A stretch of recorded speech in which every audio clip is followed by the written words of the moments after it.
Welcome to drama review. Revenge lover episode 4. Heroine ஆஃபீஸில் அப்படியே நடந்து வந்துட்டே இருக்க ஒருத்தி அப்படியே க்ளோஸ்அப்பில் காட்டி மேலே ஊத்துற மாதிரி காட்டுறாங்க. யார் அதுன்னு பார்த்தா ஹீரோவுக்கு அலைன்ஸ் பார்த்து வச்சுருப்பாங்கல்ல, அந்த பொண்ணு தான். சாரி நான் தெரியாமல் அடிச்சிட்டேன், சாரி. உங்களுக்கு எதனா ஆயிடுச்சா? என்னால் உங்கள் ட்ரெஸ்ஸெல்லாம் அந்த மாதிரி ஆயிடுச்சு, ரொம்ப சாரி. நீங்கள் வாங்க உள்ள, நான் என்னோடதை உங்களுக்கு நான் தரேன் அப்படின்ட்டு கழுட்ட வரா. இல்லை பரவாயில்ல இருக்கட்டும், அதுக்குள்ள நான் தானே காரணம் அப்படின்லாம் பேச இவங்க 2 பேரும் ரூம்குள்ளே என்ட்ரு ஆகுறது ஹீரோவோட அசிஸ்டன்ட் பார்த்துருவாரு. கடகடன் போய் ஹீரோ கிட்ட தான் சொல்ல போறாரு.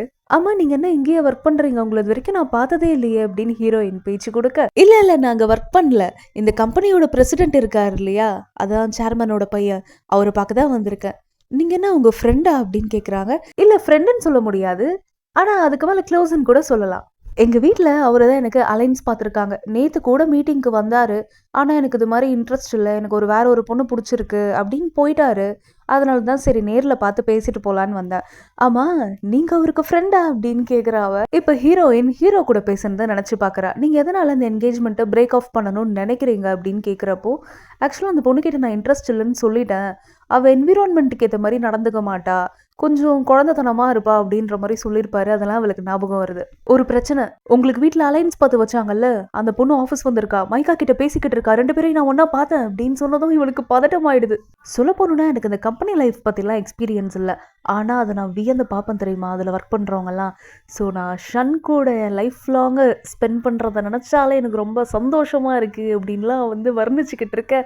இதை ஹீரோயின் கேட்டுகிட்டே இருக்கா.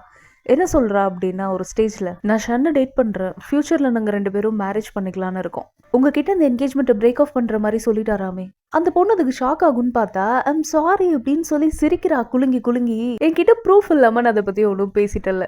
ஷன் யாரு, எப்படிப்பட்டவர், எங்கே ஸ்கூல் படித்தாரு, சின்ன வயசுலேருந்து அவரோட லைஃப் ஸ்டைல்லாம் எப்படி இருந்திருக்கு, அவரோட ஃபேமிலி பேக்ரவுண்ட் என்ன, அவருக்கு என்ன பிடிக்கும் பிடிக்காது, கேர்ள் ஃப்ரெண்ட் இருக்கா இல்லையா, இது எல்லா டீட்டெயில்ஸும் எனக்கு தெரியும். அது மட்டும் இல்லாமல் அவருக்கு நிறைய அலையன்ஸ் பார்த்துருக்காங்க, அவர் ஸ்பெசிஃபிக்காக யார் கூடயும் ஸ்டிக் ஆன் ஆகலை. எப்படியா இருந்தாலும் என்னதான் அவர் கல்யாணம் பண்ணிப்பாரு.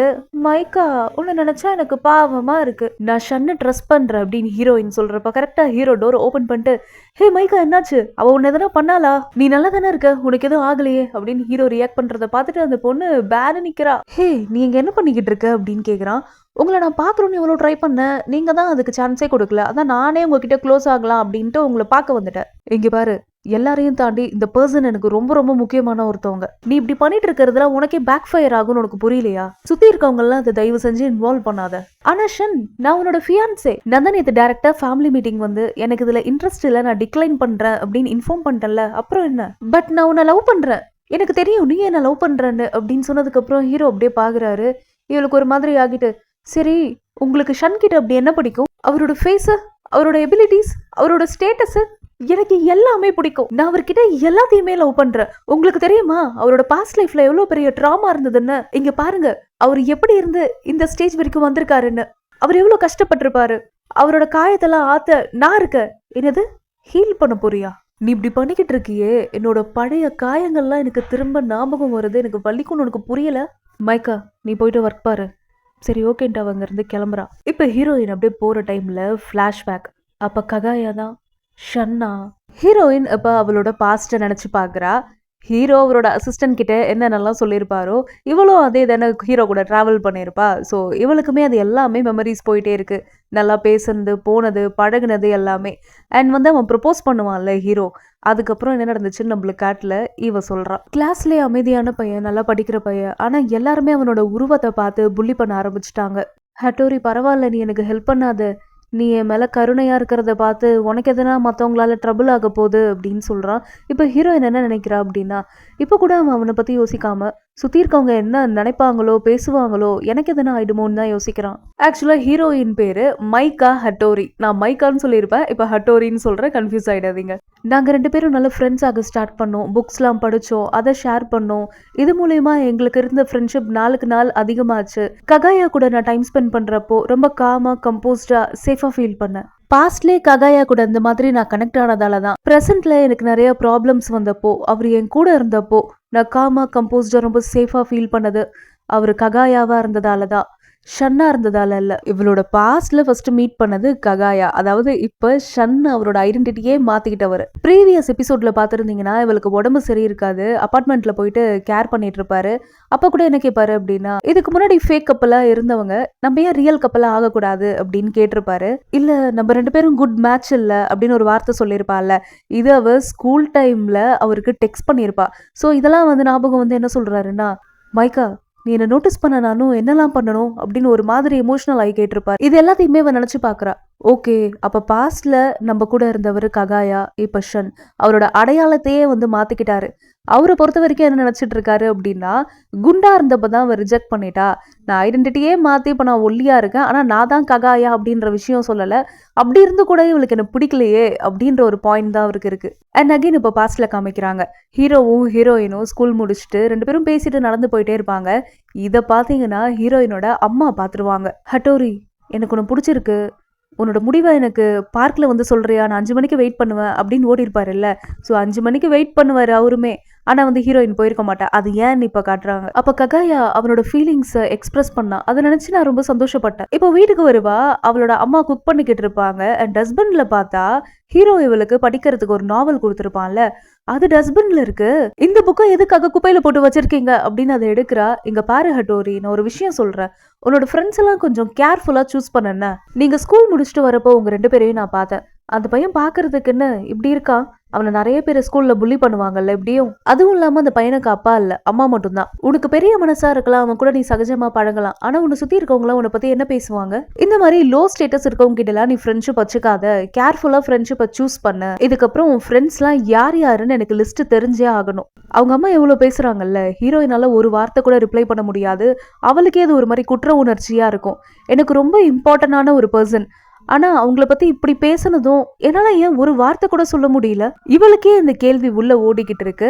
இப்ப என்ன பண்றான்னா, போன் எடுத்து சரி மெசேஜ் பண்ணுவோம் அப்படின்ட்டு, சாரி நம்ம 2 பேரும் குட் மேட்ச் இல்ல அப்படின்னு டெக்ஸ்ட் பண்ணிட்டு அழறா. ஆஃபீஸில் பார்த்தீங்கன்னா ஹீரோ ஹீரோயின் கண்ணில் படமாட்டாரு. அண்ட் எதர்ச்சியா ஈவினிங் டைம் போகிறப்போ ஆப்போசிட்டில் வருவார். அவர் ஆனால் கேஷுவலாக போயிடுவார். இவளுக்கும் என்ன பேசுறது அப்படின்னு தெரியாது.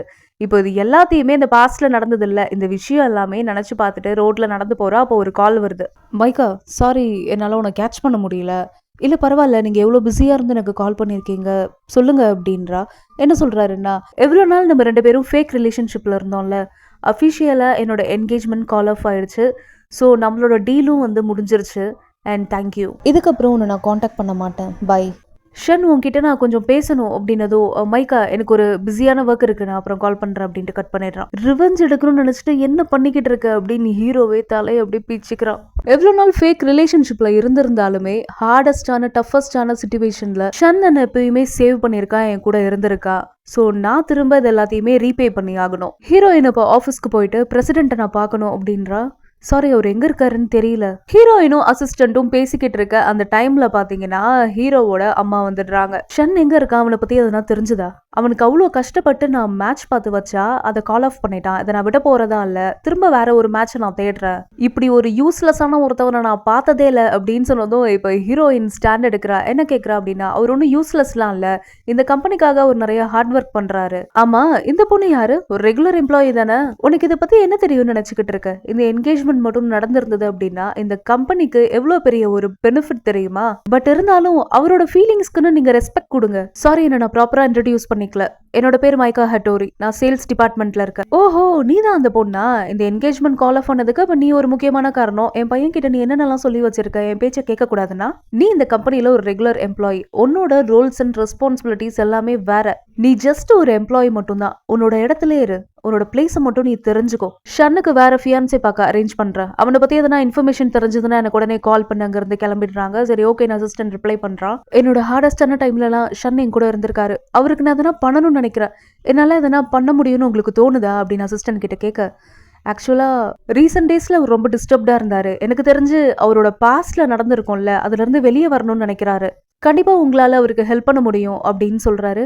அவர் எங்க இருக்காருன்னு தெரியுமா அப்படின்னு கேட்டதும், சாரி, அது மட்டும் எனக்கு தெரியாது. ஆனா அவருக்கு உங்க மேல ரொம்ப கேர் அதிகமா இருக்கு, அது மட்டும் எனக்கு தெரியும். ஹீரோயினுக்கு இதுல இருந்து ஒரு க்ளூ கிடைச்ச மாதிரி தான் இருக்கு. என்னன்னா பாஸ்ட்ல இருக்க காயத்துல இருந்து வெளியே வரணும் அப்படின்னா அந்த இடத்துல தானே மேபி எதனா இருந்திருக்கணும் அப்படின்ட்டு தேடி போறா. ஹீரோ தனிமையில இருக்காரு. கொடைய புடிச்சிட்டு என்ன நினைக்கிறாருன்னா, இந்த டவுன்ல ஒரு குட் மெமரிஸ் அப்படின்றது எனக்கு எதுவும் இல்ல. ஆனா ஸ்கூல் டைம்ல என்ன எல்லாரும் புல்லி பண்ண டைம்ல மைக்கா என்கிட்ட வந்து பேசினா ஒரு கைண்ட்னஸா.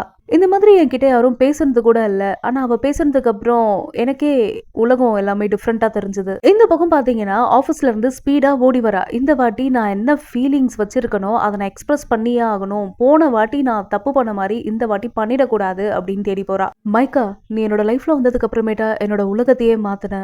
எனக்கு உன்னை பிடிச்சது. நான் உன்னை லவ் பண்ண ஆரம்பிச்சேன். நம்ம 2 பேரும் சேர்ந்து வாழ்க்கையை ஒன்னா வாழணும் அப்படின்னு ஆசைப்பட்டேன். ஆனா இப்ப நான் நினைச்சுக்கிட்டு இருக்கிறது எல்லாமே ஒரு ஆசையா கனவா மட்டும்தான் இருக்கும் போல இருக்கு. ஸ்கூல் டைம்ல வெயிட் பண்ணாருல்ல, நான் பார்க்ல வெயிட் பண்றேன் அப்படின்ட்டு அதே பிளேஸ்ல போயிட்டு இப்ப ஹீரோ உட்காந்துட்டு ஃபீல் பண்ணிக்கிட்டு இருக்காரு. இங்க கரெக்டா ஒரு சிச்சுவேஷன் சாங் பாடியே ஆகணும். அவள் வருவாளா, என்னுடைந்து போன நெஞ்சை ஒட்ட வைக்க அவள் வருவாளா.